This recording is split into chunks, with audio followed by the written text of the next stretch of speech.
안녕하세요. JD 부장연구소의 소장 조던입니다. 오늘은 나스닥 4.41% 급상승, 파월은 사실 산타라는 주제로 말씀드리도록 하겠습니다. 2022년 12월 1일 목요일 시황입니다.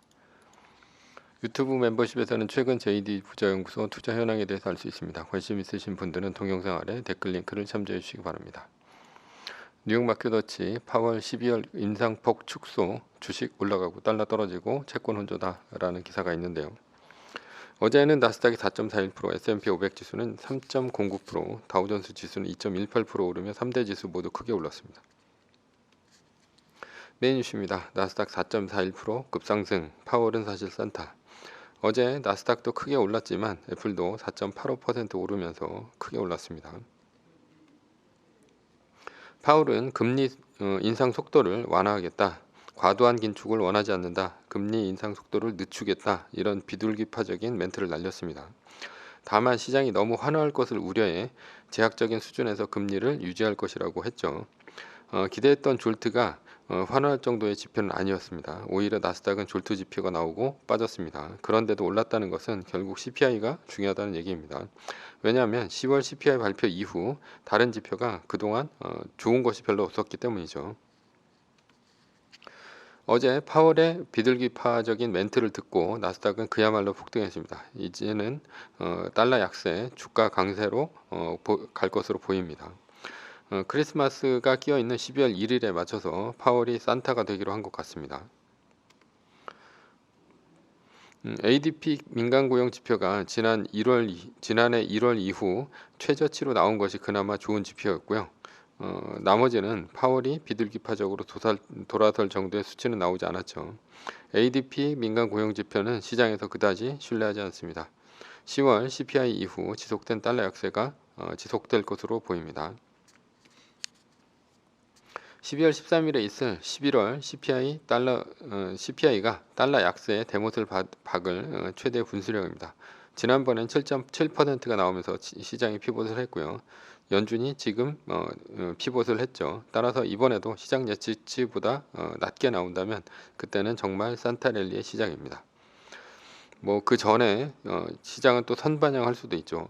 그리고 이제 그때 높게 나온다면 그때도 이제 다시 급락할 수도 있습니다.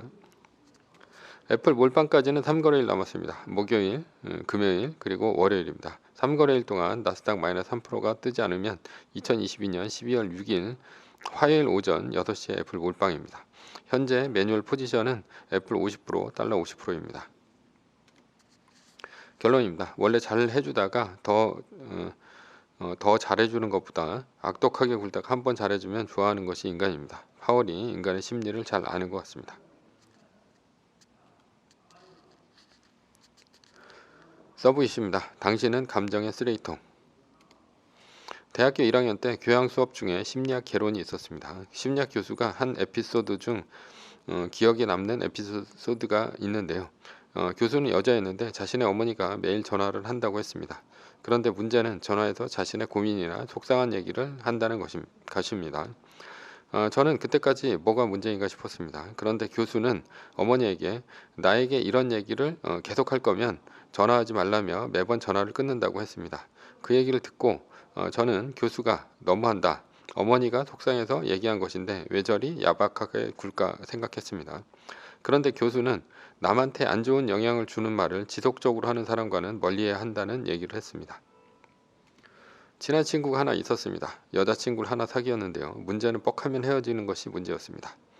그럼 그때는 제가 그 친구 술 사주고 고민 들어주고 밤늦게까지 위로해주곤 했습니다. 그런데 이 녀석 다음 날이면 여자친구와 다시 만난다고 하는 것입니다. 그러다가 며칠 지나지 않아서 또 헤어졌다고 하면 술 사주고 밥 사주고 위로해주고를 반복했습니다. 이것도 한두 번이지 친구가 이런 일을 지속적으로 반복하니 제가 호구가 아닌가 이런 생각이 들었습니다. 그리고 고민 상담해주며 그 친구 욕을 같이 해줬습니다. 문제는 그 친구가 여자친구에게 내가 한 욕을 그대로 얘기를 하는 것이었습니다. 그러니 여자친구는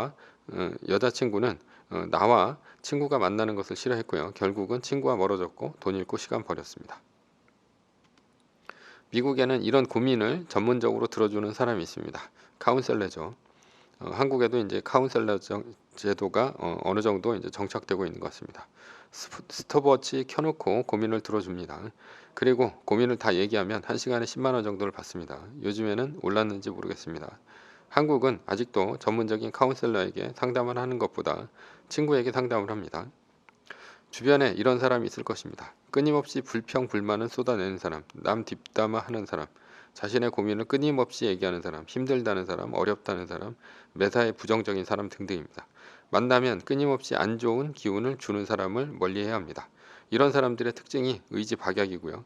도전정신이 없고 남한테 의존적이며 결단력이 없고 우유부단합니다. 이런 사람과 하루 종일 있다 보면 남에게 나중에 남는 것도 없고요. 기도 빨리고 시간도 돈도 너무 아깝다는 생각이 듭니다.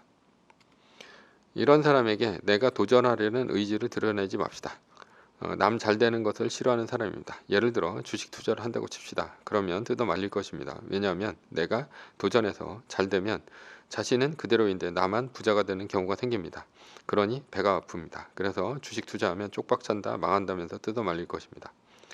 주식이나 재테크뿐이 아니라 공부, 취업, 이민, 유학 등등 내가 도전해서 잘 되는 것을 모두 얘기하지 맙시다. 아니 주변 사람들에게 모두 얘기하지 맙시다. 내가 잘 되어서 기뻐할 사람은 가족뿐입니다. 그러니 비밀로 해야 합니다. 결론입니다. 안 좋은 기운을 쏟아내는 사람과 가까이 지내면 당신은 그 사람의 감정의 쓰레기통일 뿐입니다. 연락 올 때 전화를 안 받거나 아주 늦게 전화를 하면 자연스럽게 멀어집니다. 그 사람은 곧 당신이 아닌 다른 쓰레기통을 찾을 것입니다. 매일 좋은 기운이 있는 사람과 가까이 지냅시다. 좋은 기운이란 칭찬이 아닌 긍정적이고 새롭고 도움이 되는 얘기를 만날 때마다 끊임없이 해주는 사람입니다.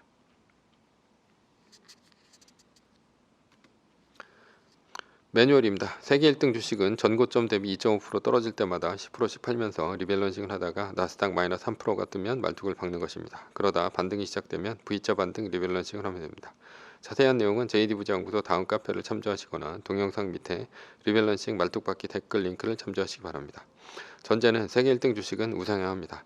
매뉴얼을 지키며 세계 1등에 투자하면 매년 25%의 복리로 10년간 10배, 20년간 100배로 재산을 불릴 수도 있습니다. 위의 상황은 매뉴얼일 뿐입니다. 따를 사람은 따르고 참고할 사람은 참고하시면 됩니다. 주식을 사고 파는 것에 대한 모든 책임과 이득은 본인에게 있습니다.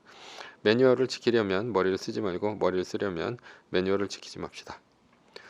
오늘은 나스닥 4.41% 급상승, 파월은 사실 산타였다 라는 주제로 말씀드렸고요. 지금까지 JD부정구소의 소장 조던이었습니다. 컨텐츠가 좋았다면 구독, 좋아요, 알람 설정 부탁드립니다. 지금까지 들어주셔서 감사합니다.